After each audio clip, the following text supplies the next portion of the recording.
이번 시간에는 인벤터의 고유 진동수 해석에 대해서 좀 알아볼 거고요. 보통 우리가 뭐 고유 진동수라고도 하고, 그리고 모달 해석이라고도 하고, 모드 해석이라고도 부르는데, 이 세 개는 모두 동일한 말이라는 거 말씀을 드리고요. 먼저 진동이랑 뭐 공진, 감쇄의 개념에 대해서 먼저 말씀을 드릴 거고, 그 뒤에 고유 진동수 해석, 그리고 고유 진동수 해석 예제를 통해서 어떻게 설정하고 결과를 판단할 수 있는지에 대해서 좀 설명을 드리도록 하겠습니다. 보통 진동이라고 하면 우리는 이제 기계 구조물의 진동만을 생각을 해요. 이렇게 덜덜덜 떨리고 이제 이런 것들을 보통 진동이라고 많이 생각을 하시는데, 빛이나 공기 그리고 뭐 바다, 심지어 지구도 항상 진동을 하고 있습니다. 진동이 있기 때문에 우리가 뭐 색깔을 볼 수도 있는 거고요. 그리고 뭐 물체의 형태도 진동이 있기 때문에 유지를 할 수 있는 거고. 그래서 이제 모든 사물은 다 진동을 하고 있다라고 이제 보시면 되고요. 보통 그 진동이라고 우리가 얘기를 하면 이론적으로는 평형 위치를 중심으로 좌우로 왔다 갔다 이렇게 반복적으로 반복 운동을 하는 현상을 우리는 이제 진동이라고 보통 말을 합니다. 진동하고 운동을 조금 개념을 헷갈려 하시는 분들도 계신데, 운동은 물체가 시간에 따라 움직이는 것 그 자체를 얘기를 하고요. 진동이라고 하면 물체가 같은 모양으로 반복 운동을 하는 거를 진동이라고 하기 때문에 진동은 운동의 하위 개념이라고 생각을 하시면 되겠습니다. 그래서 우리가 물체의 왕복 운동을 사이클 형태로 이렇게 나타내면 이렇게 사인파 형태로 나타내게 되거든요. 그래서 화면처럼 이렇게 구간을 한 주기라고 해요. 사인파가 원래 위치로 되돌아오는 이 주기를 한 주기라고 하고요. 그래프에서 확인할 수 있는 이 진폭 있죠? 진폭은 진동의 강한 정도를 의미를 합니다. 그렇기 때문에 진폭이 크게 되면 구조물이 받는 하중도 크게 나타난다라고 보시면 되겠습니다. 구조물이 받는 하중이 크기 때문에 진폭이 클수록 파괴되기가 쉽다라고 우리가 예측을 할 수가 있겠죠? 여기서부터는 조금 중요한 내용인데요. 진동에 영향을 주는 3요소가 있습니다. 강성이 있고요. 그리고 질량, 그리고 감쇄가 있어요. 이 강성과 질량, 감쇄, 이 세 가지 요소에 따라서 진동의 형태나 진동의 크기가 조금 달라지게 되는데요.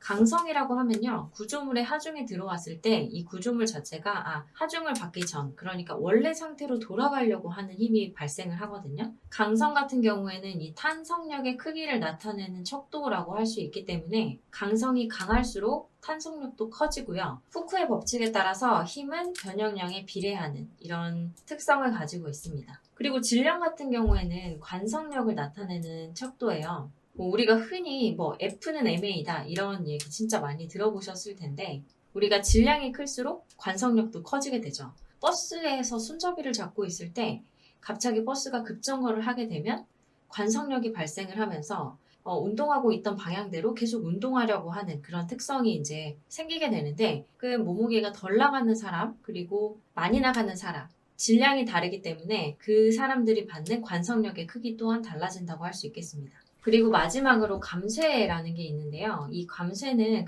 감쇄력의 크기를 나타내는 척도입니다.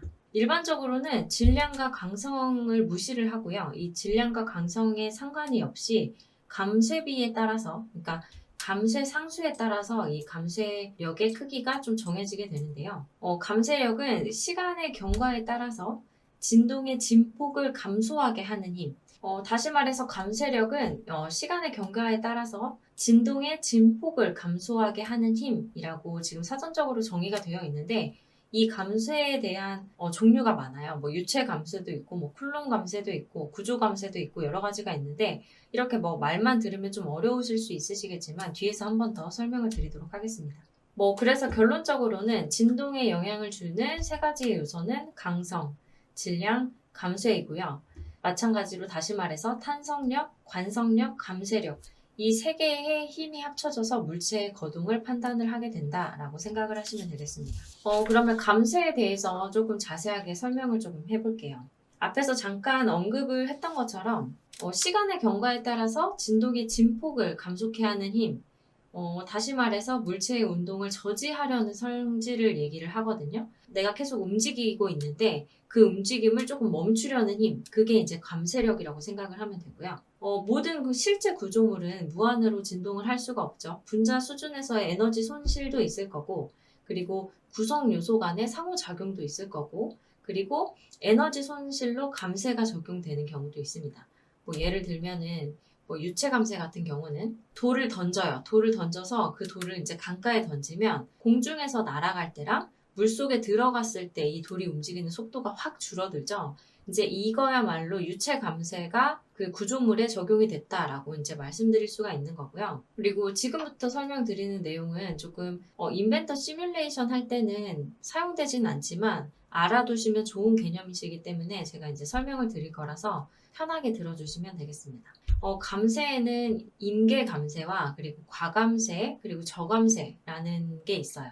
임계 감쇄 같은 경우에는 물체가 외부로부터 힘을 받았을 때 진동을 전혀 일으키지 않고 곧바로 정지 상태로 진동을 억제시킬 수 있는 감쇄의 크기다. 이렇게 이제 서전적으로는 정의를 하고 있고요. 이상적인 감쇄비라고 하면 이제 1인 거죠. 감쇄비가 1인 경우에는 하중이 구조물에 적용이 됐을 때 감쇄비가 1이기 때문에 전혀 진동하지 않고 바로 멈춰버린다. 이렇게 말씀드릴 수 있을 것 같고, 임계 감쇄를 기준으로 해서 임계 감쇄보다 더 큰 감쇄를 과감쇄라고 하고요.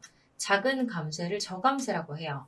그래서 우리 일상생활에서는 거의 대부분이 이제 저감쇄가 구조물에 적용이 되기 때문에 이렇게 사인파 형태의 진동 형태를 보이고요. 편향 상태를 기준으로 좌우로 이렇게 흔들리는데 지금 보시면 감쇄로 인해서 흔들리는 진폭이 조금씩 작아지는 걸 보실 수가 있겠죠.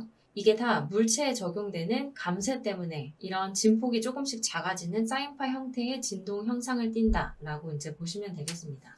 뭐 대부분의 기계의 구조물은 저감쇄라고 이제 말씀을 드렸고요. 일반적으로 기계의 구조물 같은 경우에는 10% 이하의 감쇄비를 갖거든요. 근데 그럼 감쇄가 재질마다 다 동일하지 않겠냐 이제 이렇게 판단을 하시는데 사실은 같은 구조물이라고 하더라도 매 롯마다 감쇄비가 조금씩 달라져요. 질량도 정확하게 동일한 게 아니기 때문에 달라지거든요. 사실은 정확한 감쇄비를 구하기 위해서는 우리는 실험을 통해서 구해야 되는 게 일반적입니다. 하지만 이제 매번 실험을 통해서 감쇄비를 구할 수가 없기 때문에 우리가 일반적인 감쇄 계수라고 하는 것들이 이제 공유가 되고 있죠. 그래서 보시면 강철 조인트, 그러니까 강철 같은 경우에는 감쇄비가 0.01 이하, 고무 같은 경우에는 0.05 이렇게 일반적인 감쇄비를 제가 조금 정리를 좀 해놨고요. 하지만 정확한 감쇄비를 알기 위해서는 구조물마다 실험으로 결정하는 게 일반적이다라고 이제 알아두시면 되겠습니다. 제가 모든 구조물은 무한대로 진동할 수 없다라고 앞에서 말씀을 드렸어요. 그 이유가 뭐냐면 감쇄 때문에 그러거든요. 감쇄가 적용되지 않는 구조물도 있지 않나요? 이렇게 질문을 하시는 분들도 물론 계실 것 같은데 감쇄에는 좀 여러 가지가 있습니다. 대표적으로 뭐 유체 감쇄, 점성 감쇄라고도 하는데요. 유체 감쇄, 그리고 마찰 감쇄, 그리고 구조 감쇄라는 게 있거든요. 이 세 가지가 뭐냐면 유체에서 진동하는 경우, 뭐 우리가 흔히 우리 공기 그리고 뭐 물, 기름 이런 경우에 유체의 저항이 진동을 줄어들게 하죠. 아까 앞에서 말씀드렸던 것처럼 우리가 강에 돌을 던질 때 공중에서 날아가는 속도에 비해서 물에 들어갔을 때 속도가 현저히 낮아지는 걸 볼 수가 있는데 이때 물로 인해서 점성 감쇄가 발생을 했기 때문입니다.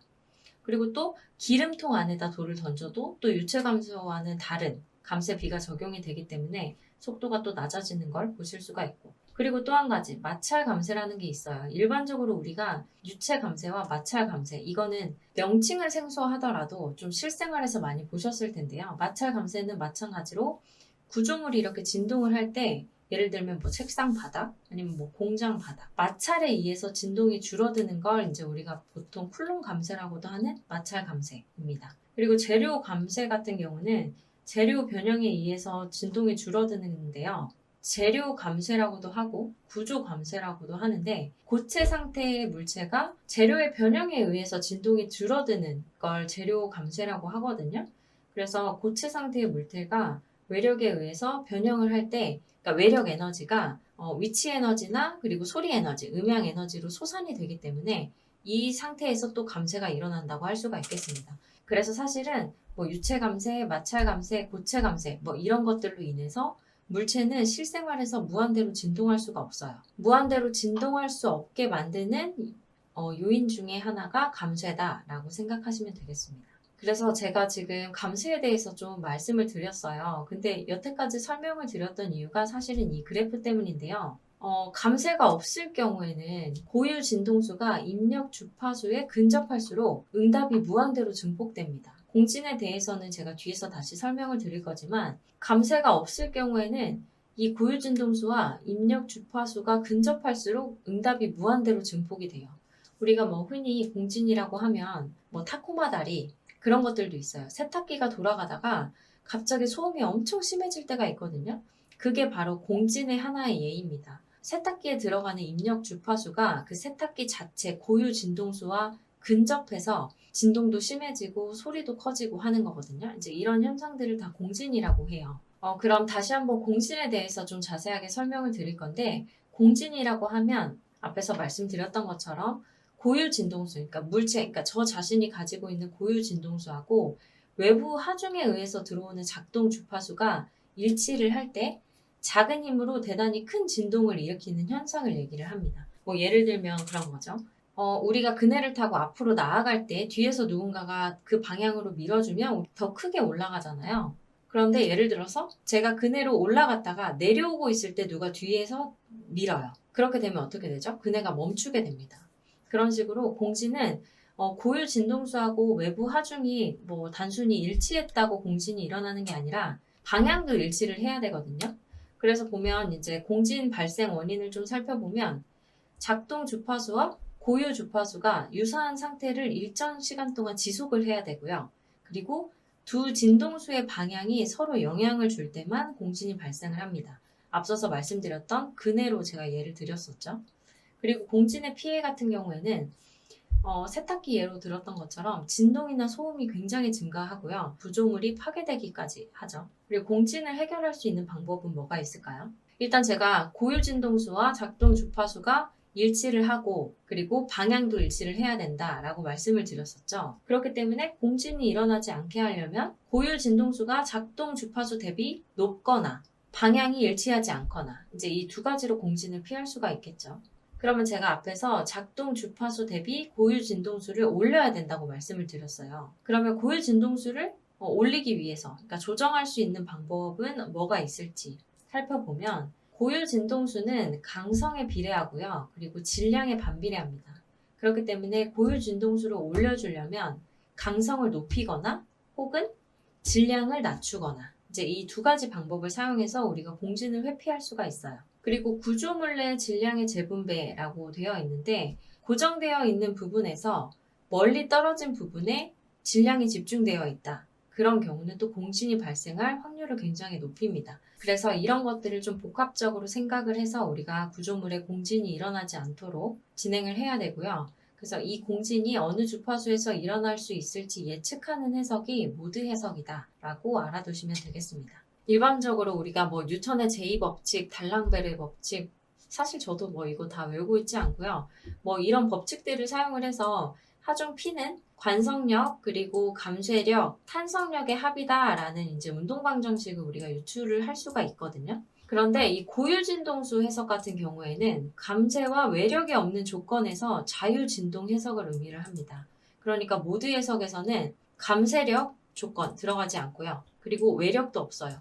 외력이 없다는 건 우리가 하중 조건을 입력을 하지 않아도 된다는 얘기겠죠. 고유 진동수라는 건 구조물이 갖고 있는 고유한 특성이고요. 모든 물체의 공진 주파수는 굉장히 다 달라요. 그래서 이 고유 진동수 해석이라고 하면 구조물이 가지고 있는 고유한 특성인 고유 진동수를 파악을 하고요. 그리고 그 고유 진동수에서의 변형 형상을 예측하는 것. 이게 모드 해석을 진행하는 이유라고 할 수 있습니다. 고유 진동수는 구조물의 강성에 비례를 하고요. 그리고 질량에 반비례합니다. 그리고 앞에서 제가 설명을 하면서 또 이렇게 하나하나 자꾸 용어들이 추가가 되는데 각 고유 진동수에서의 모드 형상을 파악하는데 의미가 있다라고 제가 말씀을 드렸어요. 고유 진동수 하나당 모드 형상이 하나입니다. 이 두 개는 한 쌍으로 이루어져 있고요. 각각의 고유 진동수에서의 구조물의 변형 형상, 이거를 모드 형상이라고 해요. 그래서 우리가 모드 해석을 진행을 하다 보면 1차 모드부터 뭐 2차, 3차, 4차 이렇게 몇 차까지 진행을 할 건지 설정을 해주실 수가 있는데 변형 에너지를 한번 살펴보시면 1차에서 2차 그리고 2차에서 3차로 갈수록 이 변형 에너지 값이 계속해서 커지는 걸 보실 수가 있죠. 변형 에너지가 커지기 때문에 1차보다는 2차 모드가 발생할 확률이 적어지는 거고 1차에 비해서 또 5차 모드가 발생할 수 있는 확률이 현저하게 적다라는 뜻이겠죠. 왜냐하면 구조물이 이런 형상을 띠게 하려면 굉장히 큰 변형 에너지가 필요하겠죠. 그렇기 때문에 차수가 올라갈수록 변형이 어려워지니까 발생 가능성이 낮다라고 생각을 하시면 됩니다. 그래서 마지막으로 이제 정리를 해보면 각 모드의 모드 형상과 적용 하중의 방향이 서로 다른 경우에는 영향이 작다. 이거는 제가 공진 부분을 설명을 할 때 말씀을 드렸었죠. 그리고 고유 진동수의 개수는 이론적으로는 무한계입니다. 하지만 우리가 해석을 할 때는 한정된 개수를 사용을 할 거예요. 왜냐하면 5차 모드, 6차 모드 이렇게 고차 모드로 갈수록 이 형상을 변형시키기 위해서 변형 에너지가 굉장히 많이 들기 때문에 고차로 갈수록 구조물에서 해당 모드 형상이 발생할 가능성이 현저히 낮아진다 라는 경우만 알고 넘어가시면 되겠습니다.